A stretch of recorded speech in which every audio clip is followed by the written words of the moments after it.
జబ్బుగా ఉన్న బిడ్డను హాస్పిటల్ తీసుకెళ్తుంటే అమంగళంగా మాట్లాడతావా? నువ్వు మనిషివా పశువా? ఇంత అవమానం జరిగాక కోడలు పెత్తన వెలిగించి కొబ్బరి పడి ఉంటుంది దేనికండి? మనకి ఇల్లు వాకి లేదా? వెళ్తాం పదండి. మన అవమానం కంటే అత్తగారి క్షేమం ముఖ్యం.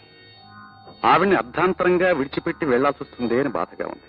వద్దు బాబు, మీరు వెళ్ళిపోతే నేను ఇక్కడ ఉండలేను. ఉండడం మాట దేవుడెరుగు. నాకు జరిగింది రేపు మీకు జరగచ్చు, మీ కూతురికి జరగచ్చు, మామగారికి జరిగినా ఆశ్చర్యం లేదు.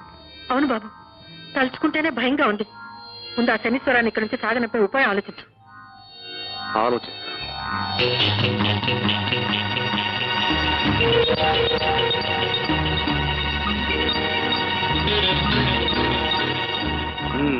దొరికింది అత్తగారు. మీ కోడలను సాగనంపే ఉపాయం దొరికింది. మీరు కాస్త ధైర్యం చేయాలి. నేనే తిరిగిదాన్ని కాదు, అది ఇంట్లోంచి వెళ్ళిపోతే చాలు. ఏం చేయమైనా చేస్తాను. వెనక్కి దగ్గరగా నీ చెప్పినట్టు చేస్తే ఇంట్లోంచే కాదు, ఈ భూమి మీద నుంచే శాశ్వతంగా బదిలీ చేయొచ్చు. అమ్మా,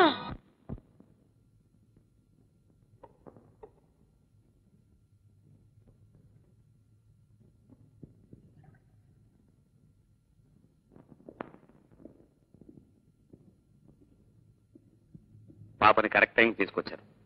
కాసేపు ఉంటే పరిస్థితి చేయి దాటిపోయింది. ఇప్పుడేం భయం లేదు. Thank you doctor. No mention. దీన్ని భయసంలో వేయండి.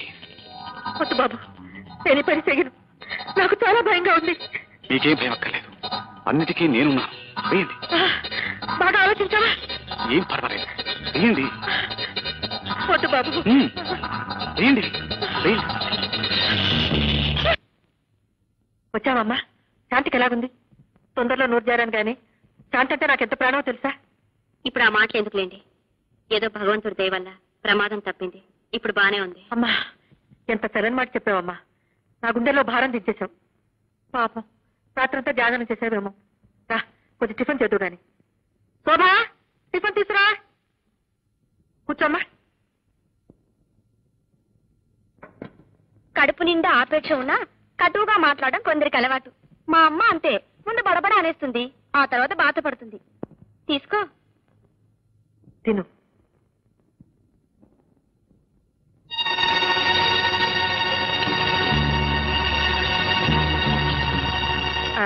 ఇడ్లీ బాగా చల్లారిపోయింది. ముందు పాయసం తీసుకో. ఈ రోజు పాయసం చేశారేంటి అత్తయ్య?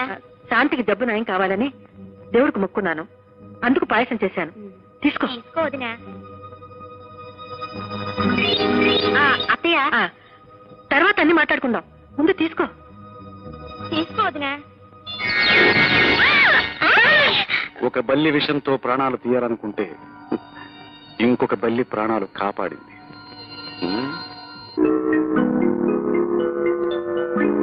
తాళాలు ఎక్కడ పెట్టానబ్బా? ఎక్కడా కనపడవే? ఏమే నానిముచ్చు, వినపెట్టి తాళాలు తీసావా? నాకు తెలియదండి, నేను చూడలేదు. వెనుక ఉన్నవే కనపడవు. నీకు 2 కళ్ళు పూడిపోయాయి. ఆ నగరాలు తీసిన అడుగు. ఎవరు? లక్ష్మ. ఇంకెవరు? నేను తీయలేదండి. ఎవరు తీయకపోతే ఏమైపోతాయి? రెక్కలు వచ్చి ఎగిరిపోయాయా? యక్షణ వచ్చి ఎత్తుపోయిందా? కాలం కలిసి రానప్పుడు తాడే పామై కరిచిందని ఇంట్లో ఎవరికి పుట్టిందో ఈ దుర్బుద్ధి. ఇంటి దొంగని ఈశ్వరుడు కూడా పట్టలేడు కదా. ఎవరు పట్టకపోయినా నేను పడతాను చూడండి.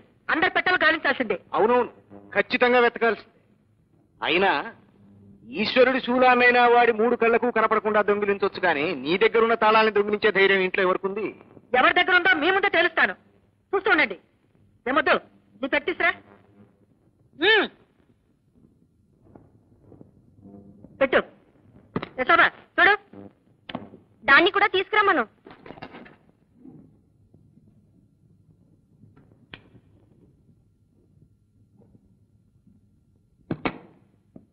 నా పెట్టికి తాళం ఉండదు.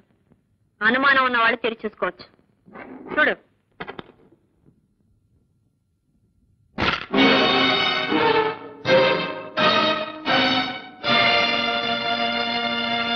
అమ్మో, ఇప్పుడు తెలిసిందా ఎవరి గుణం ఎటువంటిదో?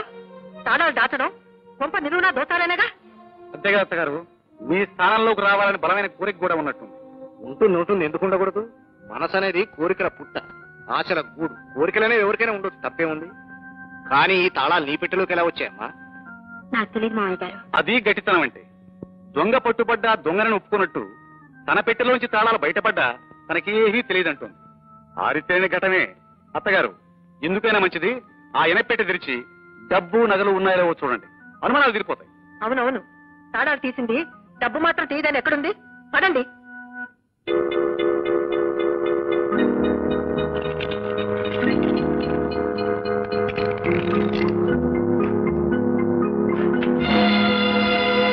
అమ్మో అమ్మో అమ్మో, ఇనపెట్ట కొల్లగొట్టింది, నా నగలని దోచేసింది. పోయే లబో దిబ్బం అంటే ఏమైనట్టు? ఎక్కడ దాచుకో నిగ్గే తీశాడు. పదండి. డబ్బు నగలు ఎక్కడ పెట్టావో చెప్పు. నాకేం తెలీదు.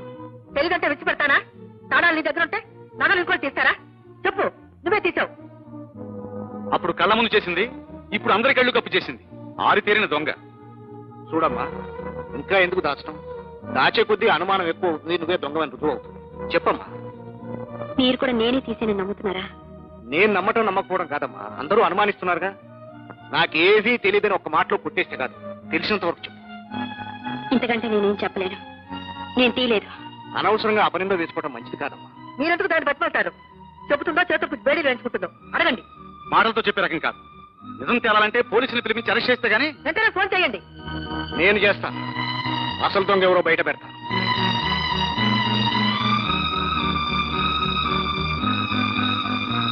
మామగారి చేత ఫోన్ చేయించకుండా ఉండటానికి తాపత్రయపడుతుంది.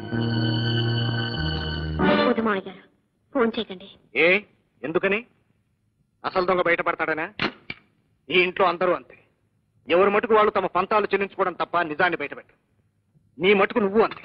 అది కాదు మామయ్య గారు. నీ సంజాయిషులు సమర్థింపులు నాకు అక్కర్లేదు. ఆఖరిసారిగా అడుగుతున్నాను, ఆ నగలు డబ్బు ఏమైనట్టు? ఆడదాన్ని, మీ దగ్గర ఇలాంటివి నేనేం చెప్పకూడదు. అయినా మీరింత నెగ్గ తీయడంతో చెప్పవలసి వచ్చినందుకు సిగ్గుపడుతున్నాను. ఈ ఇంటి అల్లుడు ఎలాంటి వాడో మీకు తెలుసు. అతనికి ఒక ఉంపుడు గత్తుంది. ఆనాడు పెద్ద కోడలు కొలుసు మాయమాటలు చెప్పి కాజేసి ఆమెకే ఇచ్చాడు. ఇప్పుడు డబ్బు నగలు కాజేసి ఆ దొంగతనాన్ని నా మీద వేయడానికి తాళాలు నా పెట్లో పడేశాడు. ఈ విషయం ఇంతకాలం నాతో ఎందుకు చెప్పలేదమ్మా? ఎందుకు దాచావు? ఈ ఇంటి పరువు ప్రతిష్ట బజారు పాలు కాకుండా ఉండడానికి. ఇన్ని జరుగుతున్నా మీరు కళ్ళారా చూస్తూ ఊరుకున్నట్టే నేను చూస్తూ ఊరుకోవాల్సి వచ్చింది. నేను పెదవి విప్పితే ఆడపడుచు మనసు బాధపడుతుంది. ఆమె తల్లిని భర్తని అర్థం చేసుకోలేని అమాయకురాలు. వాళ్ళు ఆడించినట్లల్లా ఆడుతుంది. నేను దొంగతనాన్ని బయట పెడితే పోలీసులు ఆమె భర్తకు బేడీలు వేసి తీసుకెళ్తారు. ఆమె గుండె చెరువవుతుంది. ఆమె కాపురంలో కూడా చిచ్చురేగుతుంది. అలా అని ఈ అపనింద నీ మీద వేసుకుంటావా? పర్వాలేదులేండి, ఎన్నో నిందలు పడిందాన్ని. కన్నీళ్లను పైకి పొంగనీయకుండా తాగి బతకడం అలవాటైందాన్ని.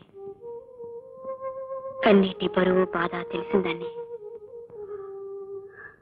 ఆడబడుచు చేత కూడా కంట తడి పెట్టించలేను. అమ్మా, ఈ ఇంటిని గురించి, ఇంటి గౌరవాన్ని గురించి ఇంత అవగాహన కలదానివి మా కోడలు కావడం మేము ఏ జన్మలోనూ చేసుకున్న సుకృతం అమ్మా. ఇక ఎన్ని తుఫాన్లు వచ్చినా మన ఇంటి గౌరవం చెక్కు చెదరదు. లక్ష్మి, ఆ డబ్బు నగలు ఏం చేసావు చెప్పు. నాకు తెలీదు. తెలియదంటే కాదు, నీ మొండి సమాధానాలతో ఇంట్లో వాళ్ళందరినీ విసిగిత్తించేస్తున్నావు. నాకు క్షణం విశ్రాంతి లేకుండా చేస్తున్నావు. ఆ డబ్బు నగలు ఏం చేసావు చెప్పు. నాకు తెలీదండి. తెలీదా?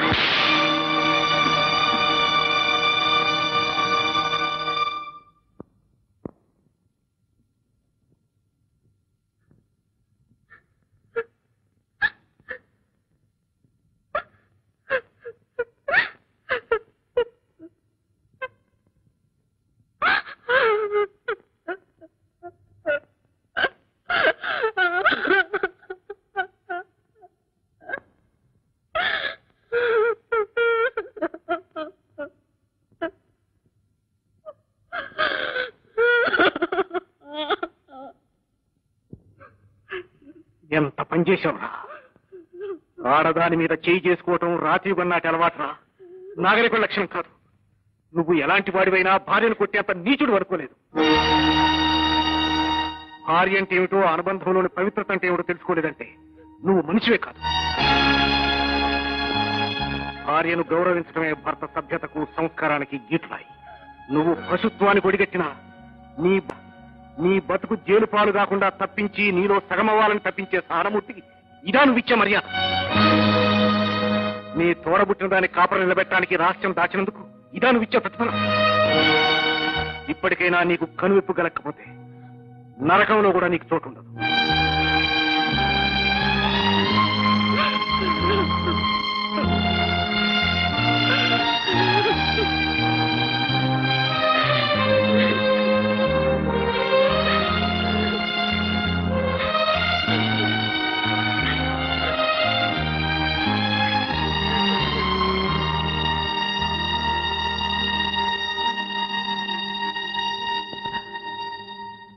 I'm sorry.